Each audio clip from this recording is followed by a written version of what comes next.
I really love that old P-40. It was reliable, could take a hell of a beating, and still get back home. If you pointed the damn thing in the right direction, you could get pretty good results. I was mad as hell with another guy cracked up my old number 77. It gets to be quite a personal feeling for your own airplane, the one with your name printed up near the cockpit. And none of the others ever feel quite the same. Sort of like members of the opposite sex, maybe. They're all built more or less identical, but, well...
During the dark days after Pearl Harbor, this airplane captured the hopes and imagination of the American public. It's the Curtiss P-40 Warhawk, the fighter used by Claire Chennault and his American volunteer group in China, better known as the Flying Tigers. The snarling, defiant shark mouth painted on the nose forever sets its image, even though it served in all theaters across the globe during World War II. Though other fighters would top its performance and carry the battle deeper into enemy territory, the P-40 remained America's symbolic fighter plane, just as the Spitfire stood for England's stubborn refusal to give up during those doubtful days when the nation stood alone. In fighting the more maneuverable Japanese fighter, the Flying Tigers learned to use the strong points of their P-40s, high diving speed, rugged construction, excellent machine guns during slashing attacks through the enemy formations. They ended up with the highest kill-to-loss ratio in aviation history.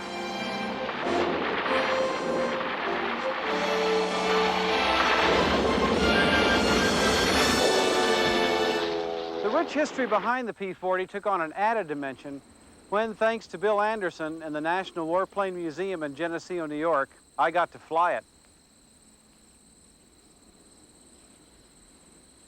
This P-40E is a real hot rod to fly, full of the fire and fury associated with World War II fighters. After a few hours at the controls, I understood the great affection and loyalty pilots felt for it and how they used it so successfully. It's a pilot's airplane in every sense of the word, and it's my privilege to take you with me through a real checkout from the cockpit.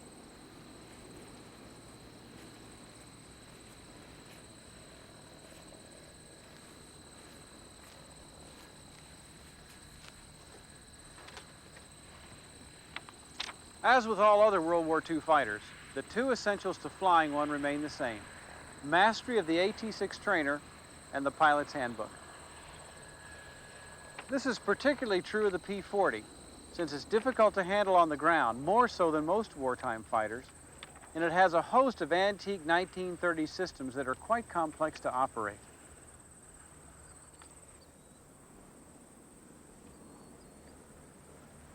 We get up here to the front of the nose, we want to check the oil level in the Allison engine. That's interesting because it's checked in gallons, not in quarts, as it would be on your car. Has a dipstick, just like a car would. Then, of course, you want to secure the door because everything on a fighter is usually flush to the airstream. We come up here to check the engine coolant level. That's glycol. Prestone, antifreeze, whatever you want to call it, just like the same stuff that's run through your car. Then we secure the door again, hop back in the cockpit. The cockpit's fairly roomy, particularly compared to a P-51, but the knobs and levers are pure 1940s Ford, though they're laid out fairly logically. Going from left to right, the pre-flight checklist can be run through fairly quickly. Flaps, neutral. Landing gear control lever, neutral and then locked.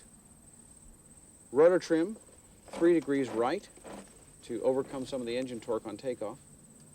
Elevator trim in the takeoff position, which gives you the best feel on the stick as far as pressure on takeoff. Throttle, cracked. Mixture control and idle cutoff, in other words, no fuel to the engine right now. You'll see in a minute that's run by primer. Propeller control, full forward. Fuel on the fuselage tank, which is the largest tank in the airplane. Propeller circuit breaker on, and in automatic, it is an electric propeller.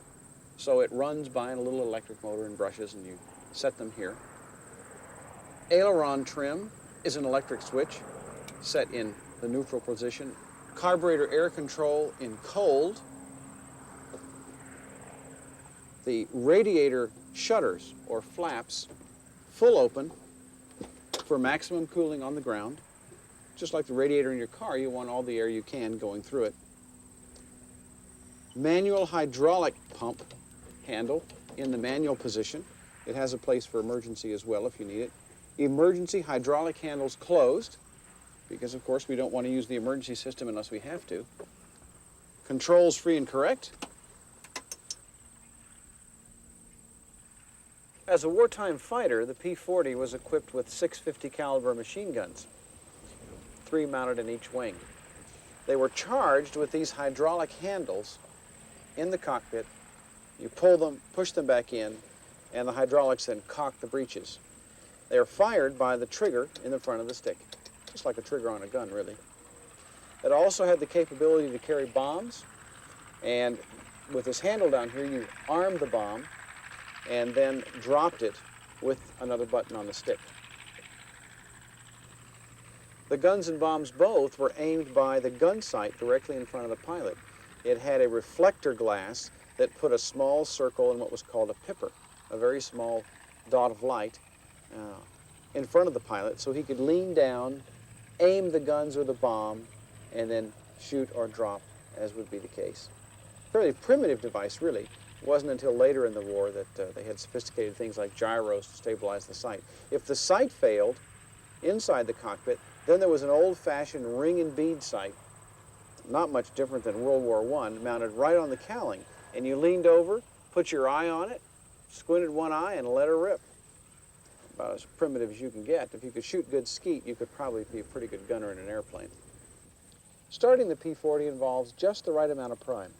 Otherwise, the Allison V12 engine will fail to start for lack of prime, or excess prime will cause an exhaust stack fire.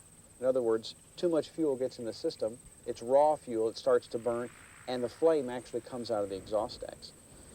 The Warhawk has an old-fashioned hand-stroke primer. You have to push the fuel into the engine with a big, almost a hypodermic type shaped device. You spin a flywheel up, it gets enough speed, then you have a clutch to engage the flywheel, turn the engine over. You only get one try at a time at this.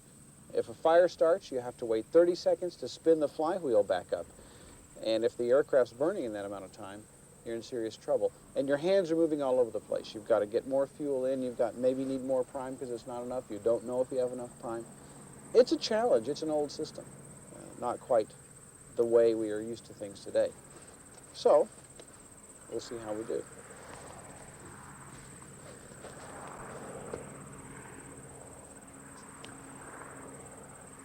Mag switch to both. Battery and generator on, fuel boost pump on. Prime, 3 strokes. And then get the inertia starter going and spin it up. The idea is to spin this up to the point where you can engage the inertial starter. It's a big flywheel that engages the clutch. And the compression on the Allison is so good that if the little clutch and the inertial wheel don't start it, it spins to a stop. And then you got to start all over again. So that high compression often stops you from starting this thing. So we'll see what we can do. It takes about 10 hands to get it done. But here we go.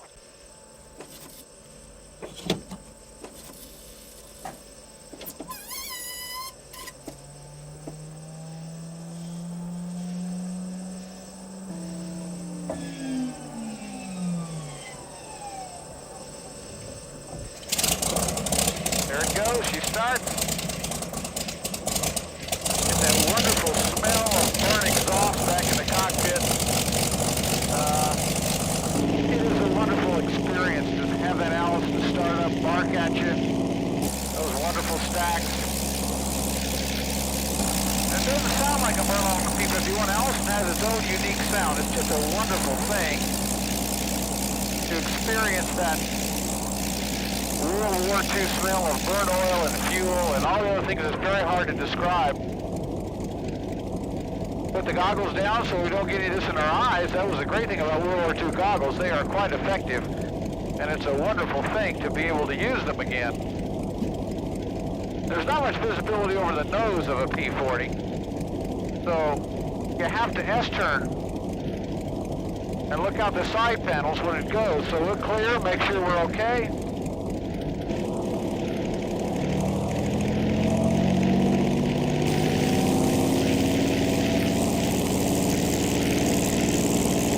Got to look out the sides to make sure you're not going to hit anything. So you make an S-turn here and an S-turn there. Clearing the runway ahead, the taxiway. The canopy being open helps because then you can lean out the side of the canopy and look actually overboard. Of course, you stick your face right into the hot exhaust and then that goes up your nose. So you have to stop breathing while you do it. More so on the left side than the right because the propeller swirls the exhaust down around under the nose. Coolant and oil temperatures are always something to look at. The P-40 heats up very fast. It heats up much faster than most fighters. And they come up rapidly. Matter of fact, the coolant temperature comes up a lot faster than the oil temperature. So the limitation is coolant temperature. And once it gets to 125 degrees, it gets in the yellow, and a little red light comes on. It says, warning, you are about to boil over. So you either have to shut it down or go and get the air running through the radiator in order to give you enough coolant temperature to deal with. The brakes are pretty effective on a P-40, so it's not difficult to turn it around or maneuver, but you do have to watch it because you can actually nose the fighter over. The tiny donut tail wheel on the P-40 is effective for steering. It takes a good bootful to get it to steer. It's fairly stiff compared to some. It's also round. Donut tail wheels, I guess we call them that because they look like donuts. On other fighters, they're squared off and they give you better steering. So this thing can actually skip away out from under you. And it'll disengage at about 30 degrees of travel and then break into free swivel or free caster. That would help the pilot if this happens on landing, because if it breaks away on landing, then of course you don't have any steering at all. And you're in real serious trouble. We've taxied out to the run-up area, and we're ready for run-up. We'll close the canopy. And that'll get us ready for takeoff as well. Run-up's a delicate proposition, because the fighter can nose over. If you apply too much power, you're going to hold the stick way back in your stomach, get it up to 2,300 RPM, and then check the mags and the prop and everything else. So we go to 2,300 RPM. Check the mags, one, right, both, left. Nose. Cycle the propeller. In automatic. Come over to take it out of automatic. Decrease 100 RPM. And then increase 100 RPM. It looks good. Pull it back into automatic. Bring the power back. Now we've only been doing the run-up for 30 seconds, and only the coolant is right up into the top of the yellow. Close to 125 degrees centigrade red line. P-40 has to get off soon, otherwise it boils over, or you gotta shut down, one or the other. No time to worry about it, so here we go. Onto the runway. Clear the runway here with a little bit of an S-turn. We're clear. Here we go. Up on the power. And let her rip.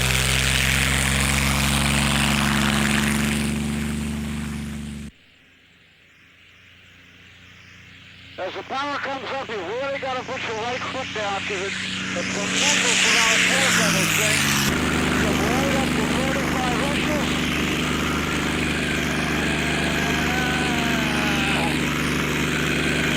And 3,000 RPM. She's really going. A lot of right foot. Hold on. Put the landing gear handle up. Back to 35 inches at 2,500 RPM.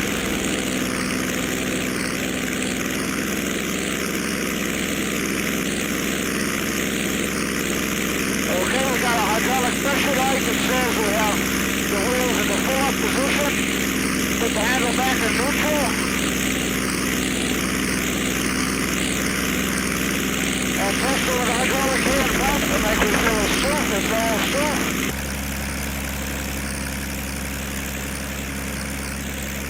Accelerate to 140. It's looking really good. Take out a little rudder trim. Beautiful.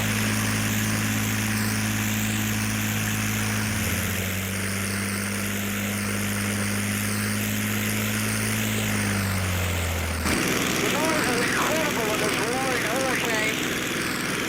45 inches at 3,000 RPM. So after I told the guys, we just go ahead and fly. And use all your pilot instincts. It's an instinctual airplane in many ways.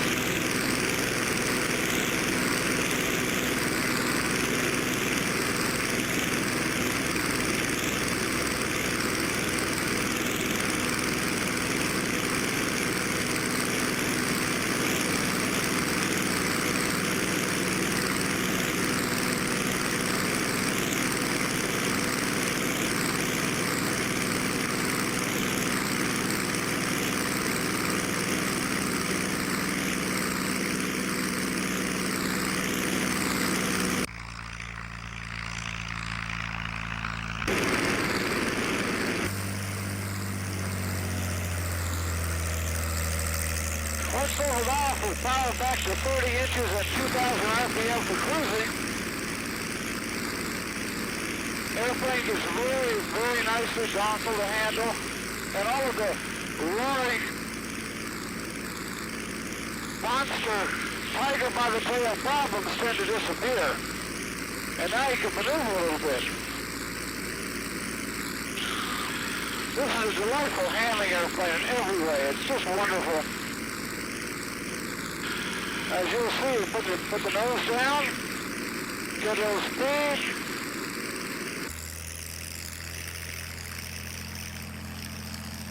And she goes around just like a bat. It's wonderful. Oh yeah, it really maneuvers. Look at this.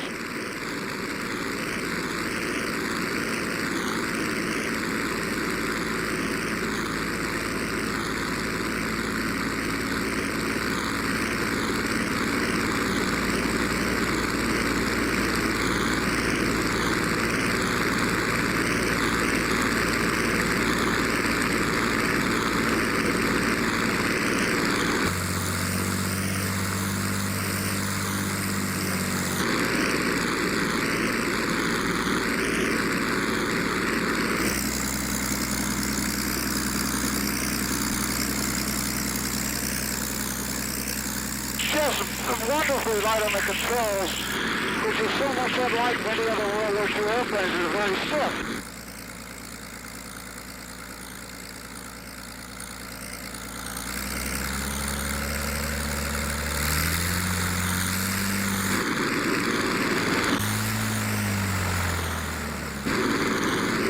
Now this gets stiff if we go downhill pretty fast. But if you try not to go downhill and get a lot of speed, it's very light. And I can see where Chanel and the Flying Tigers are able to get so much out of it.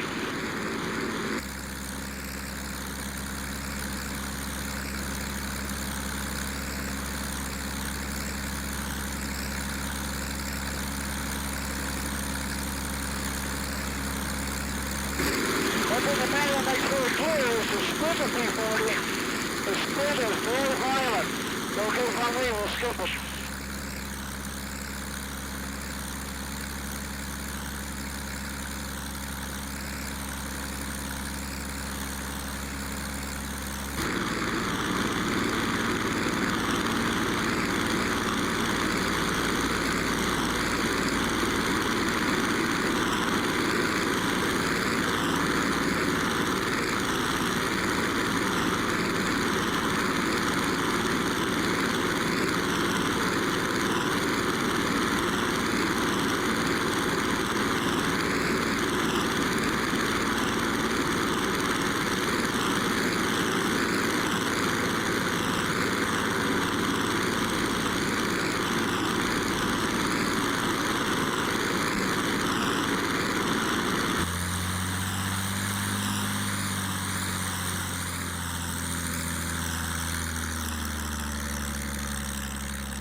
Even though the Japanese Zero was more maneuverable than the P-40, the Warhawk was still a nimble plane.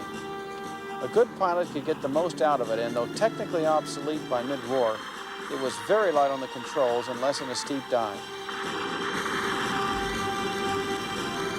Such Japanese aces as Saburo Sakai thought a well-handled P-40 was as formidable an adversary as anything else in the sky.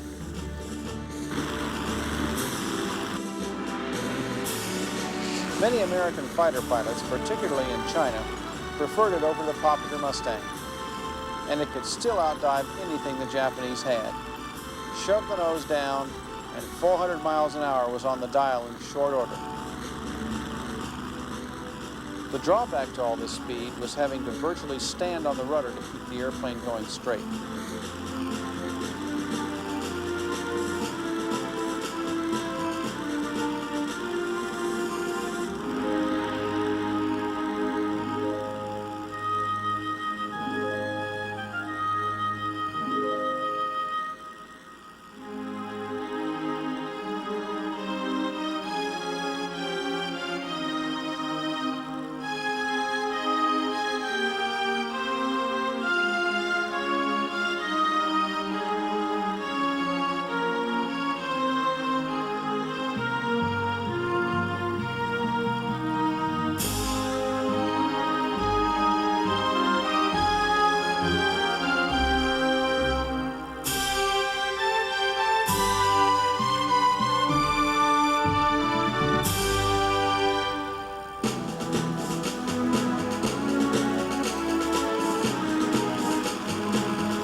Flying Tigers took it into combat, they had some learning to do in handling their P-40s. My first encounter with the opposition was totally unexpected. One minute I was tooling along after my flight leader attending to my wingman duties, and the next minute my flight leader disappears in some oddball maneuver I've got yet to figure out. My brain goes into high gear and develops a number of short circuits.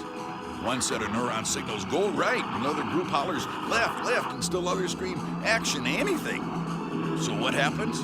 Well, I breeze through the swarm with cross controls. The Japs have never seen a P-40 fly sideways. I credit survival to this innovative maneuver, heretofore never recommended by the experts.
Was a strong point of the P-40 due to its 50 caliber machine guns. Now look what happens when you point the nose down and get this thing into a strafing position. It will really do a wonderful job. You can maneuver, get the thing lined up on your target, get around like this, and then we head back up like this, take a look over, pull up.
top is on.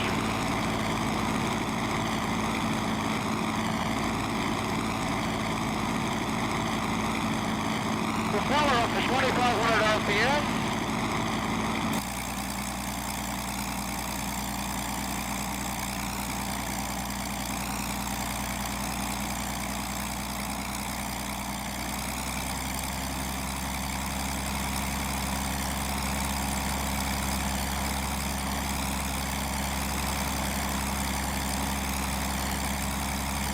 Look for the 175 gear speed. Put the lever in the down position with the little lock pulled out. Press the hydraulic power button. And watch the hydraulic pressure light.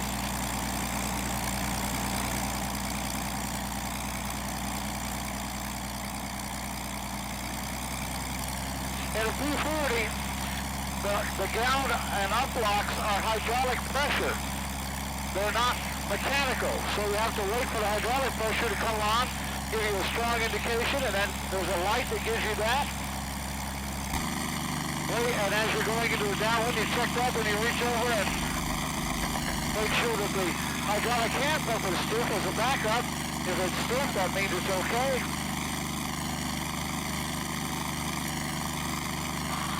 Adjust the elevator trim a bit, so you have light controls. Check the pattern again. Get down to flap speed, which is 140 miles an hour or below. Reduce power.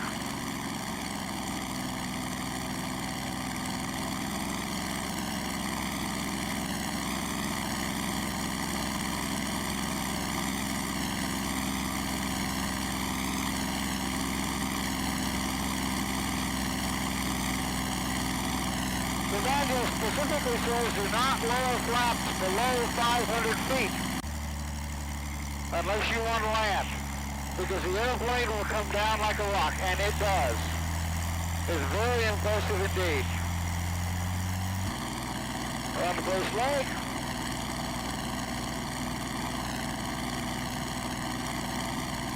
Turning on to final.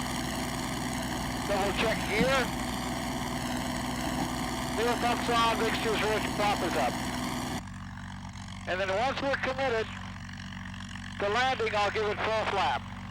About 120. 120 is what we want to carry most of the way down. Then about 110 on short final.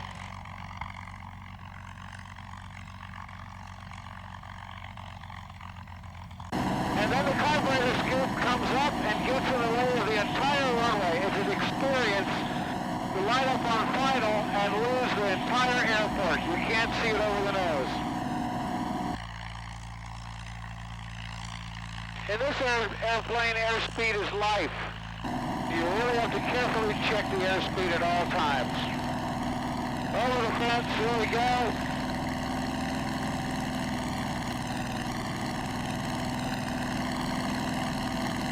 Pull the power off, into the glide. Gentle flare, keep pulling it, pull the stick back, let her roll out. Now all the way out. Rolling, feet are dancing, feet are moving. The key to any tailwheel airplane, but especially the P-40, is to keep your feet moving. And the difference I've often said between a good tailwheel pilot and the bad one is how much his feet are asleep. Yeah, we'll roll the canopy back, get some fresh air, although you usually get a lot of exhaust here. Slow down, we'll put the flaps up. There we go, flaps are up. And taxi back before the coolant gets too hot.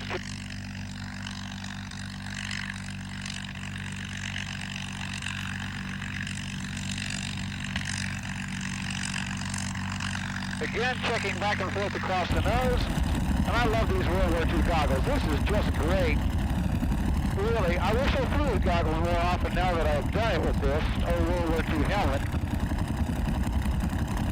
Modern day helmets, quite honestly, aren't suited for this. The air blows up under the visor. And these are made to fit flush against your face and prevent oil, hydraulic fluid, wind, all those things from blowing up into your face. It really is a wonderful thing. I really do enjoy it.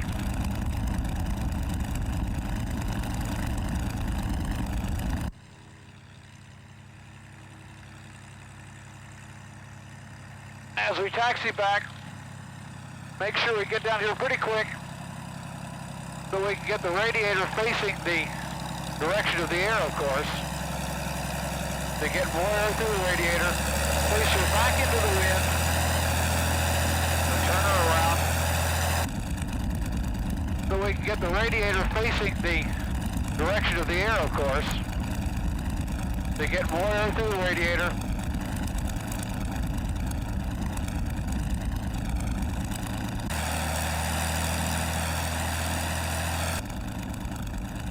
And turn her around.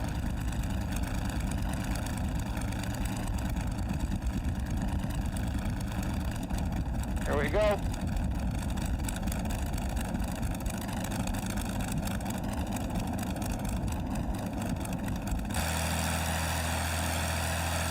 Turn up to 1500 RPM, get a little fresh coolant in the banks.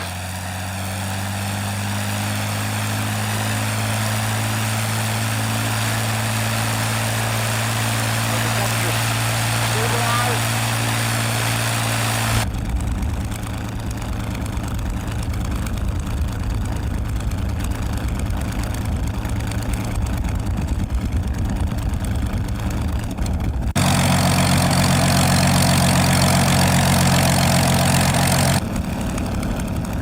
Back into the wind, let the coolant temperature stabilize, and slide the mixture to idle cutoff.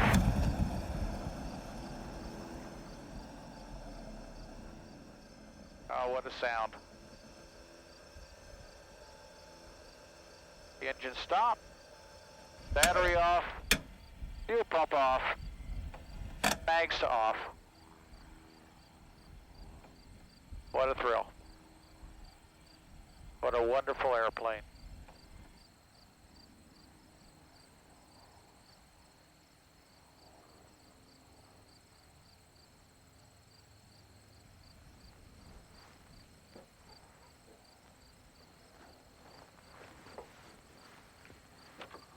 When Army Air Corps pilots transitioned from advanced trainers to fighters, they were usually sent to fly the P-40.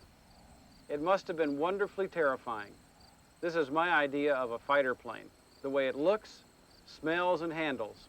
Skittish, immediate to the touch, demanding, rewarding to skill, intolerant of carelessness. That can be very frightening or very challenging. It all depends on one's mindset. To fly the P-40 is a vivid, fleeting glance into a bygone era that had just left the biplane to fight a global war. This wonderful airplane still represents one of the finest moments in American military aviation. And it's just as exhilarating to fly now as it was then, if not more so, since so few of them exist. Almost makes one think he was born 25 years too late.